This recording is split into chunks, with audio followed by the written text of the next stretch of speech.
पर। क्या हाल चाल है प्यारे बच्चों? ये कौन देख रहा है भाई? हैं? ये कौन आ गया?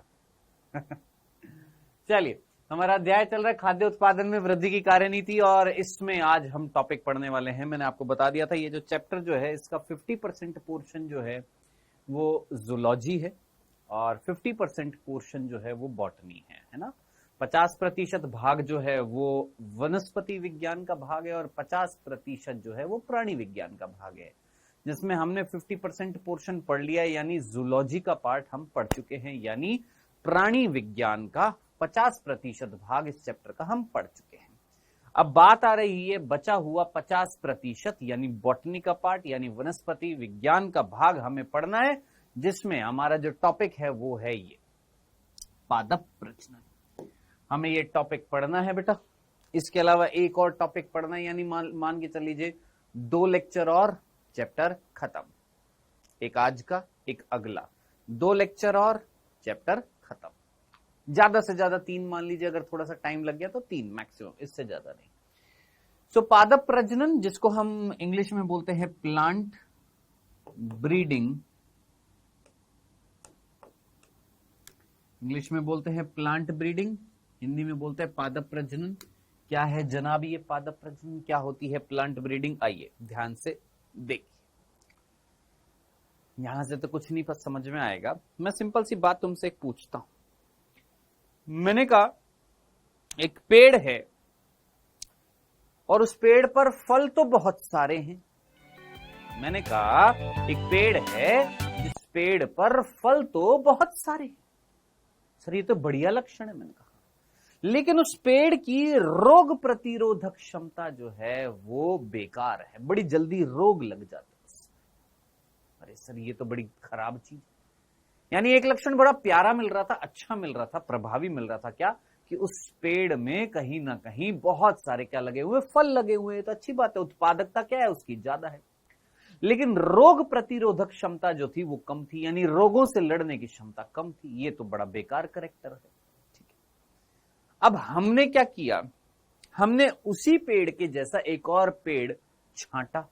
रिसर्च कर रहे थे, हमने छांटा, हमने खोज करी, हमें पता लगा एक दूसरा पेड़ उसी जाति का, मान लेते आम की बात कर लेते, आम की। मेरे घर पर जो आम है उस आम के पेड़ में बहुत सारे फल लग रहे हैं। ठीक है सर, बहुत बढ़िया बात है। लेकिन वो जो आम का पेड़ जो है बहुत जल्दी उसमें क्या लग जाते हैं, रोग लग रहे हैं, जीवाणु जनित रोग लग रहे हैं। तो क्या करें? मैंने देखा मेरे चाचा जी का घर गांव में था, मेरा शहर में है। मेरे चाचा जी का घर गांव में है और गांव में मेरे चाचा जी के घर पर भी एक आम का पेड़ है। मैंने देखा उस आम के पेड़ की उत्पादकता नॉर्मल है, ज्यादा तो नहीं, जितने मेरे घर पर जो पेड़ जो था उसकी उत्पादकता थी है इतनी तो नहीं है, लेकिन पेड़ में रोग प्रतिरोधकता क्षमता जो है वो बहुत जबरदस्त है। उसका एक तरीके से बोल देते हैं प्रतिरक्षा तंत्र जो है उस पादप का। हालांकि पादपों में नहीं मिलता है प्रतिरक्षा तंत्र, लेकिन जस्ट मैं एक चीज समझाने की कोशिश कर रहा हूं, रोगों से लड़ने की क्षमता जो है उस पादप की वो बहुत जबरदस्त थी। तो जरा सोचिए इस परिस्थिति में आपके हिसाब से क्या करना चाहिए? क्या मुझे मेरे आम के पेड़ को मेरे चाचा जी के आम के पेड़ के साथ क्रॉस करना चाहिए या नहीं? है ना? इस उपलक्ष्य में कि इन दोनों की क्रॉसिंग से, मेरे आम के पेड़ और मेरे चाचा जी के आम के पेड़ की क्रॉसिंग अगर कराएं, ये सोचकर कि अगली पीढ़ी जो आएगी उसके अंदर दोनों के लक्षण आ जाए। क्या? मेरे वाले आम के पेड़ का लक्षण आ जाए, क्या? उत्पादकता जबरदस्त अगली पीढ़ी में, और साथ साथ मेरे चाचा जी के आम का जो पेड़ है उसका लक्षण आ जाए, क्या? रोग प्रतिरोधकता क्षमता आ जाए। यानी एक ऐसा आम का पेड़ तैयार हो, अगली संतति ऐसी तैयार हो जिसके अंदर रोग प्रतिरोधकता क्षमता भी हो और उत्पादकता भी ज्यादा हो, यानी दोनों जनक के लक्षण आ जाएं। ये प्रक्रिया क्या कहलाएगी? क्या कहलाएगी? पादप प्रजनन। इसी को तो क्या बोलेंगे? Plant breeding. तो कुल मिला के मीनिंग समझ में आया कि आप उन्नत किस्म के जनक जो हैं उनको ढूंढोगे, उनके बीच में क्रॉसिंग कराओगे, फिर उनसे जो अगली संतति आएगी, पीढ़ी आएगी, संतान आएगी, उसका निरीक्षण करोगे कि भैया उसके अंदर वो दोनों जनकों के अच्छे अच्छे लक्षण आए कि नहीं आए। अगर आ गए तो फिर लगातार स्वयं परागण कराओगे। समझ में आया? क्योंकि हम जानते हैं पर परागण से नए कैरेक्टर आ जाते हैं। और आप जो हैं 2 जनक लिए, देख समझ, 2 जनक लिए, इस जनक के अंदर एक लक्षण बहुत जबरदस्त है, इस जनक के अंदर एक लक्षण बहुत जबरदस्त है, और हम ये सोचकर इन दोनों की क्रॉसिंग करा रहे हैं कि इन दोनों से जो अगला बच्चा पैदा होएगा उसके अंदर इन दोनों के गुण आएंगे। अगर गुण आ गए तो आप चाहते हो कि वो गुण आगे कंटिन्यू बने रहें, चाहते हो ना? तो अब जरा सोचिए, अगर आप चाहते हो कि वो लक्षण लगातार बने रहें अगली पीढ़ियों तक, तो आप मुझे बताओ, आपको क्या कराना चाहिए? स्वयं परागण के पर परागण।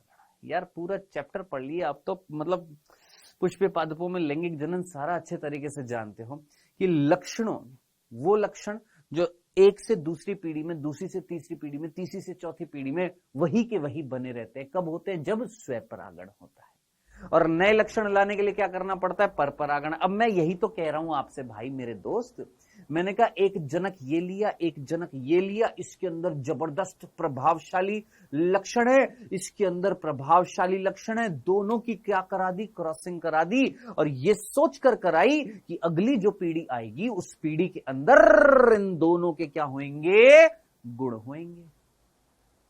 और मान लो अगर आ गए, वैसे तो बहुत रेयर चांस होता है, लाखों में से लाखों बार क्रॉस कराने पर कभी कभी लक्षण आ जाते हैं। तो ये बहुत रेयर होता है, लेकिन होता है, ऐसा नहीं है नहीं होता है, कराई जाती है। कई बार टेस्ट किए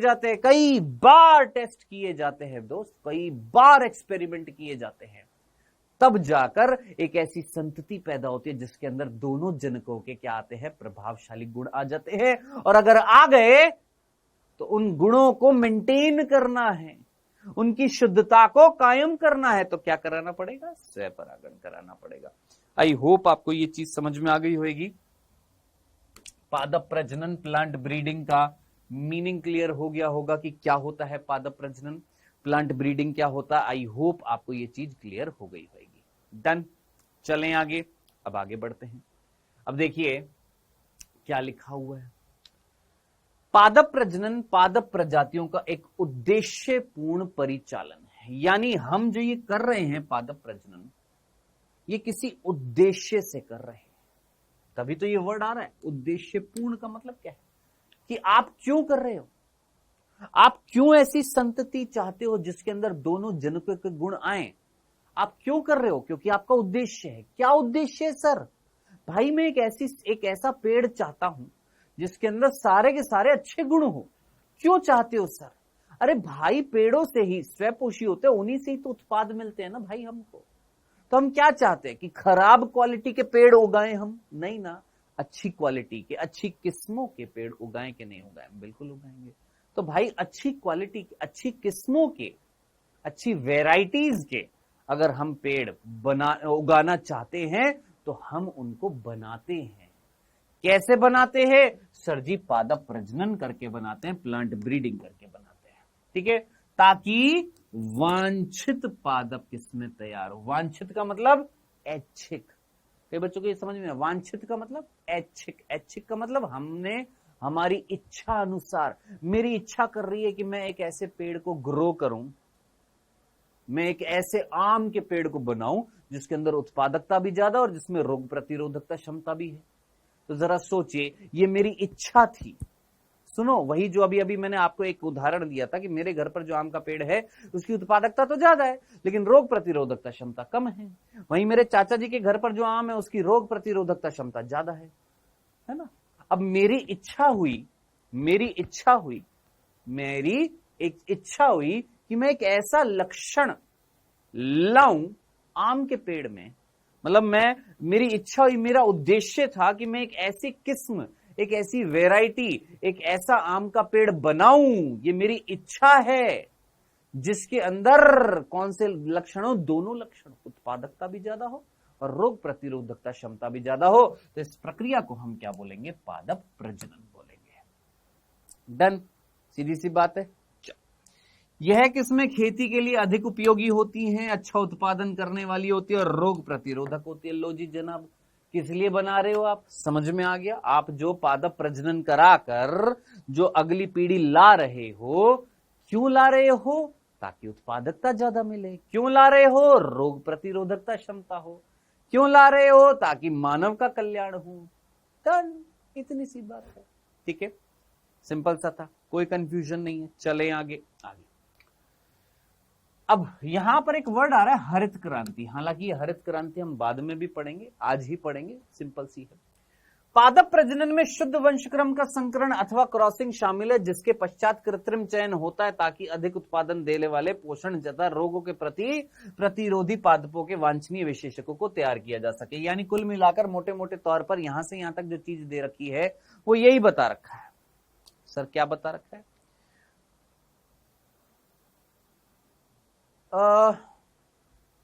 वो ये बता रखा है, ध्यान से सुनिएगा, वो ये बता रखा है कि हम चाहते हैं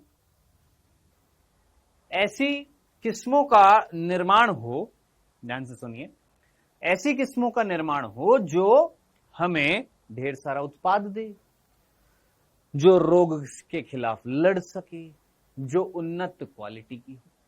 यही तो हम चाहते हैं। बस इतनी सी लाइन यहां से यहां तक समझा रखी, और कुछ भी नहीं है। ठीक है, आगे बढ़ते हैं। ये अभी हरित क्रांति के बारे में हम देखेंगे क्या है हरित क्रांति। अभी सिर्फ इतना सा कि हरित क्रांति एक ऐसी क्रांति आई थी पूरे विश्व में जिसमें पौधों की उत्पादकता को बढ़ाया गया था, रोगों से लड़ने की क्षमता को बढ़ाया गया था। किसमें? एक क्रांति में जिसका नाम था ग्रीन रेवोल्यूशन। ठीक है, और ये जो क्रांति जो थी, इसमें हमने रसायनों का उपयोग किया था, कुछ ऐसी किस्मों का निर्माण किया था, पादपों की कुछ ऐसी वेराइटीज का निर्माण किया था, जो अभी हम पढ़ेंगे थोड़ी देर में। अर्धवामन किस्में बोलते हैं, जिसको हम सेमी ड्वार्फ बोलते हैं, अभी आएगा वो हम देखेंगे। ठीक है, अभी सिर्फ फोकस करना कि भाई साहब पादप प्रजनन क्यों करा रहे हो, किस लिए करा रहे हो, क्या फायदा है। तो मोटे मोटे तौर पर देखें तो पादप प्रजनन क्यों करा रहे हैं? इसलिए करा रहे हैं ताकि हमें उन्नत क्वालिटी की उन्नत किस्में पैदा हो जाए। उत्पाद उससे फायदा क्या होएगा? हमें उत्पाद मिलेगा। डन, सिंपल सा है। कैसे कराएंगे वो अभी हम देखते हैं, लेकिन इतनी सी बात आपको समझ में आ गई कि क्यों करा रहे हैं, क्या होगा, कैसे कराएंगे वो अभी हम देखने वाले हैं। डन, आगे चलते हैं। अब देखते बेटा जी, यहां पर कुछ लक्षणों की सूची में यहां पर लेकर आया हूं। आप क्या चाहते हो, कैसी मतलब कौन से लक्षण चाहते हो आप पादप प्रजनन कराकर? कौन से लक्षण चाहते हो पादपों के अंदर उत्पन्न होए? जरा सोचिए, आप कैसे लक्षण चाहते हो कि पादपों के अंदर, प्लांट्स के अंदर पैदा होए पादप प्रजनन करा के? आप चाहते हो ना कि उत्पादकता बढ़े, है ना, उस पादप जो उन्नत क्वालिटी की जो किस्म पैदा हो रही है उसके अंदर बहुत सारे गुण हो, यानी कई सारे गुणों से भरपूर अच्छे उत्पादन वाली फसलें आपको चाहिए, अच्छे अच्छे गुण हो उसके अंदर जो आप भाई आप कैसा पेड़ चाहते हो? प्लांट ब्रीडिंग करा के कैसा चाहते हो? ऐसा ना जिसके अंदर बहुत अच्छे अच्छे गुण हो, ऐसा ना जिसकी उत्पादकता क्षमता ज्यादा हो। बस, तो पहला बिंदु। ठीक है, दूसरा, क्या आप चाहते हो कि ऐसा पेड़ जो थोड़ी सी प्रतिकूल परिस्थितियां मिली और खत्म हो गया? चाहते हो ऐसा कि सूखा आया और पेड़ खत्म, या तापमान कम हो गया पेड़ खत्म, ज्यादा हो गया पेड़ खत्म, लवणता थोड़ी सी ज्यादा हो गई पेड़ खत्म। लवणता यानी लवणों की मात्रा, सॉल्ट्स मृदा में थोड़े से बढ़ गए, पेड़ खत्म। आप ऐसा चाहते हो? या ऐसा पेड़ चाहते हो जिसमें अगर लवणता थोड़ी सी बढ़ा भी दे तो ज्यादा फर्क नहीं पड़ रहा, तापमान थोड़ा सा बढ़ भी जाए तो ज्यादा फर्क नहीं पड़ रहा, है ना, सूखा अगर थोड़ा सा आ भी जाए तो ज्यादा फर्क नहीं पड़ रहा। यानी ऐसी प्रतिकूल परिस्थितियों में, ऐसी तनावपूर्ण परिस्थितियों को झेलने वाला पादप आप चाहते हो कि नहीं? हाँ सर। तो आप ये एक गुण चाहते हो कि नहीं चाहते हो? हाँ सर, ऐसा गुण हमें चाहिए कि जो पर्यावरणीय तनाव जो होते हैं उन तनावों को झेलने वाला हम एक पादप बनाना चाहते हैं। मैंने कहा ठीक है। और आखिरी कि भाई साहब कैसा पादप चाहते हो? जो पीड़कों से लड़ सके, जो रोगाणुओं से लड़ सके, ऐसा चाहते हो ना? चाहते हो ना कि जो रोग जनकों से, जैसे विषाणु हो गया, कवक हो गया, जीवाणु हो गया, इनके प्रति क्या दिखाए सर? प्रतिरोधकता दिखाए। और पीड़कों को सहन करने की क्षमता दिखाए। ठीक है, तो आप ये सारे गुण चाहते हो किसमें? ये सारे के सारे आप लक्षण अपनी उस सूची में रखना चाहते हो, या मैं बोलूंगा ये सारे के सारे लक्षण आप चाहते हो किसमें आए? उस संतति में आए, उस पेड़ में आए जो आप उत्पन्न करना चाहते हो। किससे? क्रॉसिंग से। किससे? प्लांट ब्रीडिंग से। किससे? पादप प्रजनन से। किससे? दो उन्नत क्वालिटी के, दो उन्नत किस्म के पादप आप लोगे, उनके बीच में क्रॉसिंग कराओगे, ये सोचकर कि अगली जो संतति आएगी उसके अंदर ये बढ़िया बढ़िया बढ़िया बढ़िया लक्षण होंगे। अगर आ जाते हैं लक्षण तो सीधी सी बात है, हम बोलेंगे कि भैया बढ़िया डिजायरेबल करेक्टर। ट्रेट का मतलब क्या होता है? करेक्टर होता है। कई बच्चे पूछते हैं सर ये ट्रेट क्या होता है? ट्रेट को अंग्रेजी में बोलते हैं करेक्टर, और करेक्टर मींस लक्षण। तो डिजायरेबल यानी हम जो चाहते हैं ऐसे लक्षण, डिजायरेबल लक्षण हमें मिलने चाहिए। क्या करके भाई साहब? क्या करके? पादप प्रजनन करके, प्लांट ब्रीडिंग करके। डन? क्लियर है? कोई कंफ्यूजन नहीं है? चलें आगे। अब आगे बढ़ते हैं। अब बात करते हैं, यहां तक तो चीज समझ में आ। अब हम बात करेंगे क्या? चरण। किसके चरण सर? प्लांट ब्रीडिंग के, पादप प्रजनन के। पादप प्रजनन के टोटल मोटा मोटा अगर देखें तो 5 चरण है। देखो, फील करो, कनेक्ट करो मेरे साथ। ये टॉपिक जैसे बॉटनी स्टार्ट होती है ना, पता नहीं काहे माथा फिर जाता है बच्चों का। आप में से कईयों का फिर गया होगा। देखो, जब तक जूलॉजी पढ़ रहे थे, आ हा हा हा,